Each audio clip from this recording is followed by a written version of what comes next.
ಒಂದು ಕಡೆ ಬಳ್ಳಾರಿ ಜೈಲಿನಲ್ಲಿರತಕ್ಕಂಥ ದರ್ಶನ್ ಮುಖದಲ್ಲಿ ಬಹಳ ದಿನಗಳಾದ ನಂತರ ಒಂದು ನಗು ಕಾಣಿಸ್ಕೊಂಡಿದೆ. ಕಾರಣ ಇಷ್ಟೇ, ಬಹಳ ದಿನಗಳಿಂದ ಪರಿತಪಿಸ್ತಾ ಇದ್ದಿದ್ದು ಏನಕ್ಕೆ ಅಂತ ಹೇಳಿದ್ರೆ ತಾಯಿ ನೋಡಬೇಕು ಅಂತ, ತನ್ನ ತಾಯಿಯನ್ನು ನೋಡಬೇಕು ಅಂತ ಹೇಳಿ ದರ್ಶನ್ಗೆ ಒಂದು ಆಸೆ ಆಗಿತ್ತು. ಹೇಳಿಕೊಂಡಿದ್ರು ಕೂಡ, ಪರಪ್ಪನಗ್ರಹಾರಕ್ಕೆ ಬಂದು ಹೋಗಿದ್ರು. ಆದರೆ ಬಳ್ಳಾರಿ ಜೈಲಿಗೆ ಬರೋಕ್ಕೆ ಆಗಿರಲಿಲ್ಲ ದರ್ಶನ್ ಅವರ ತಾಯಿ ಮೀನಾ ತೂಗುದೀಪ ಅವರಿಗೆ.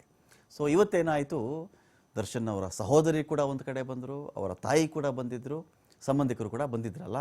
ಎಲ್ಲರನ್ನು ನೋಡಿ ದರ್ಶನ್ ಸ್ವಲ್ಪ ಗೆಲುವಾಗಿದ್ದಾರೆ ಅಂತ, ಸ್ವಲ್ಪ ನಗನಗ್ತಾ ದರ್ಶನ್ ಇದ್ದಾರೆ ಇವತ್ತು ಅಂತ ತಿಳಿದು ಬಂದಿದೆ ನಮಗೆ. ಒಂದು ಹೊಸ ಕಳೆ ಮುಖದಲ್ಲಿ, ಅಮ್ಮನ ನೋಡಿದೆ ನಾನು, ಏನೋ ಒಂದು ಸಮಾಧಾನ ಆಯ್ತಪ್ಪ ಅಂತ.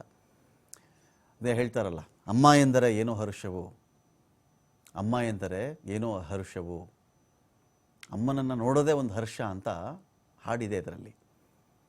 ಸೊ ಹಾಗಾಗಿ ಅಮ್ಮ ಎನ್ನಲು ಎಂದೂ ಕಾಣದ ಸುಖವ ಕಂಡೆನು ಅಂತೆಲ್ಲ ಹಾಡು ಬರುತ್ತೆ ಅದು. ಅದೇ ರೀತಿಯಲ್ಲಿ ದರ್ಶನ್ಗೆ ಅವರ ತಾಯಿಯನ್ನು ನೋಡಿ ಇವತ್ತೊಂದು ಖುಷಿಯಾಗಿದೆ. ಅಮ್ಮನ ನೋಡಿದ ಮೇಲೆ ಒಂದು ಮಂದಹಾಸ ಕಾಣಿಸ್ಕೊಂಡಿದೆ. ಇಷ್ಟು ದಿನ ತುಂಬ ಬೇಸರದಿಂದನೇ ಕಾಲ ಕಳೀತಾ ಇದ್ದದ್ದು. ಅಲ್ಲಿ ಒಂದು ಕಡೆ ಬಳ್ಳಾರಿ ಜಿಲ್ಲೆ ಫೆಸಿಲಿಟಿಗಳು ಕೂಡ ಅಷ್ಟಕ್ಕಷ್ಟೇ ಇದೆ, ನನಗೆ ಹಿಂಸೆ ಮಾಡ್ತಾ ಇದ್ದಾರೆ, ಕಿರಿಕಿರಿ ಮಾಡ್ತಾ ಇದ್ದಾರೆ.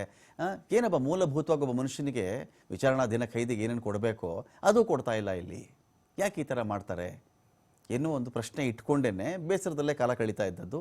ಒಂದು ಟಿ ವಿ ಕೇಳಿದ್ರೆ ಕೊಡಲ್ಲ, ಕೆಟ್ಟೋಗಿರೋ ಟಿ ವಿಯನ್ನು ಕೊಡ್ತಾರೆ, ಆ ಒಂದು ಟಿ ವಿಲಿ ಯಾವುದೋ ಚಾನಲ್ಗಳೇ ಬರಲ್ಲ, ಆಫ್ ಆಗುತ್ತೆ, ಇದೆಲ್ಲ ಇತ್ತು. ಒಂದು ಚೇರ್ ಕೊಡಲ್ಲ, ಚೇರ್ಗೂ ಒದ್ದಾಡ್ಬೇಕಾದ್ರೆ ನಾನು, ಇದೆಲ್ಲ ಇತ್ತು. ಆದರೆ ತಾಯಿ ಬಂದ್ರಲ್ಲ, ಬಂದ ಮೇಲೆ ದರ್ಶನ್ ಮುಖದಲ್ಲಿ ಮಂದಹಾಸ ಕಾಣಿಸ್ಕೊಂಡಿದೆ.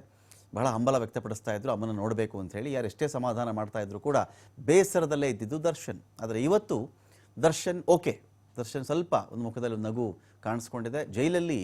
ಆದರೆ ಇದು ನೋಡಿ, ಇದು ಹೇಗಿದೆ, ಅಮ್ಮನ ನೋಡಬೇಕು ಅಂತ ದರ್ಶನ್ ಬಯಸಿದ್ದೆಷ್ಟು ನಿಜವೋ, ಯಾವುದೇ ತಾಯಿ ಮಗ ಜೈಲಲ್ಲಿರೋದು ನೋಡಿ ಖುಷಿ ಪಡೋಕ್ಕಂತೂ ಆಗಲ್ಲ.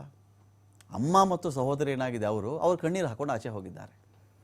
ಜೊತೆಗೆ ಅಷ್ಟೇ ಅಲ್ಲ, ಯಾಕೋ ಸ್ವರ್ಗ ಹೋಗಿದ್ಯಲ್ಲಪ್ಪ ನೀನು, ಸ್ವರ್ಗಿದ್ಯಲ್ಲ ಅಂತ ಕೂಡ ಹೇಳಿದ್ದಾರೆ. ಸ್ವರ್ಗಿದ್ಯಾ ಅಂದರೆ ಸಣ್ಣ ಆಗಿಬಿಟ್ಟಿದ್ಯಾ ಅಂತ. ಎತ್ತ ತಾಯಂದಿರಿಗೆ ಮಕ್ಕಳು ದಪ್ಪವಾಗಿರಬೇಕು, ದಷ್ಟಪುಷ್ಟವಾಗೇ ಇರಬೇಕು ಅವ್ರಿಗೆ. ಈ ಮಾಡ್ರನ್ನು ಡಯೆಟ್ಗಳು, ಸಣ್ಣ ಆಗೋದು, 6 ಪ್ಯಾಕು ಇದೊಂದು ಭಾಗ ಅಷ್ಟೇ. ಆದರೆ ಒಟ್ಟಿನಲ್ಲಿ ಮಗ ತಿಂದುಕೊಂಡು ಉಂಡುಕೊಂಡು ದಪ್ಪವಾಗಿದ್ರೇ ಓ ಚೆನ್ನಾಗಿದ್ದಾನೆ, ಅವನು ಗೆಲುವಾಗಿದ್ದಾನೆ, ಖುಷಿಯಾಗಿದ್ದಾನೆ ಜೀವನದಲ್ಲಿ ಅಂತ. ಸಣ್ಣ ಆಗಿಬಿಟ್ಟ ಅಂದರೆ ಡಯೆಟ್ ಕಾರಣಕ್ಕಾದರೆ, ಸಿನಿಮಾ ಕಾರಣಕ್ಕಾದರೂ ಕೂಡ ಯಾಕೋ ಮೊದಲಂಗಿಲ್ಲ, ಏನೋ ವ್ಯಥೆ ಪಡ್ತೀಯಪ್ಪ ನೀನು, ಏನೋ ಯಾತನೆ ನಿನಗೆ, ಕಣ್ಣೆಲ್ಲ ಒಳಗಡೆ ಹೋಗ್ಬಿಡ್ತು ನೋಡಿ ನಿನ್ನ ಅಂತ ಮಾತಾಡ್ತಾ ಇರ್ತಾರೆ. ಆದರೆ ಇವತ್ತು ತಾಯಿ ಒಂದು ಕಡೆ ಈ ಜೈಲಲ್ಲಿರೋ ಸ್ಥಿತಿ ಕಂಡು ಅವರು ಮತ್ತು ಅವರ ಸಹೋದರಿ ಅಂದರೆ ದರ್ಶನ್ ಅವರ ಸಹೋದರಿ ಕಣ್ಣೀರು ಹಾಕೊಂಡೇ ಜೈಲಿಂದ ಆಚೆ ಬಂದಿದ್ದಾರೆ.